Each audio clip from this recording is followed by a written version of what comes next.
The untold story of a couple who only got married because neither of them had the guts to actually walk away first. Jax and I were the golden couple of our suburban Michigan high school. We started dating at 16, mostly because our friend groups merged and, well, it was just easier to stay together than to explain a breakup to everyone at the Friday night football games. By the time we hit 22, the questions started. Our parents, our old teachers, even the guy at the local coffee shop wanted to know when I'd finally put a ring on it. So I did. I bought a modest diamond from a jeweler in the mall, one I definitely couldn't afford, and I proposed at our favorite park. Mia cried so hard she couldn't even speak. I thought they were happy tears. I really did. I felt this weird mix of relief and dread, like I just signed a contract for a life I hadn't actually chosen. The engagement lasted 4 long years. Every time Mia brought up a summer wedding, I'd suddenly have a huge project at work, or I'd claim we needed more in our savings account. I was a master of the stall. I felt like I was standing on the tracks, watching a freight train barrel toward me, but my boots were stuck in the mud. The night before the big day, at 2 in the morning, I found her in the laundry room of our apartment.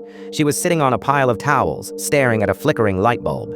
She looked exhausted. I sat down next to her, ready to play the supportive groom part I'd been rehearsing, and I asked her what was wrong. She looked at me, her eyes completely bloodshot, and whispered, "I've been praying for 4 years that you would just leave me." My heart didn't just drop, it stopped. I stared at her, the dryer humming in the background, and I finally admitted it. I told her, "Mia, I've been waiting for you to call it off since the day I bought the ring." We sat on those towels until the sun came up. We realized we weren't in love with the idea of a happily ever after. We were just two people who were so terrified of hurting each other that we were willing to sacrifice our own lives to keep the peace. But then Mia took my hand. She said, "If we care about each other this much, if we're this committed to not being the one to break a heart, maybe that's a better foundation than some fairy tale." We walked down that aisle 10 hours later. We both cried during the vows, and for the first time, the tears were actually real. That was 12 years ago. We have 2 kids and a dog now. And honestly, knowing that we both chose to stay, even when we were both looking for the exit, made us realize that we actually do belong together. Sometimes the wrong reason for staying turns out to be the absolute right reason to never let go. For more videos, subscribe now.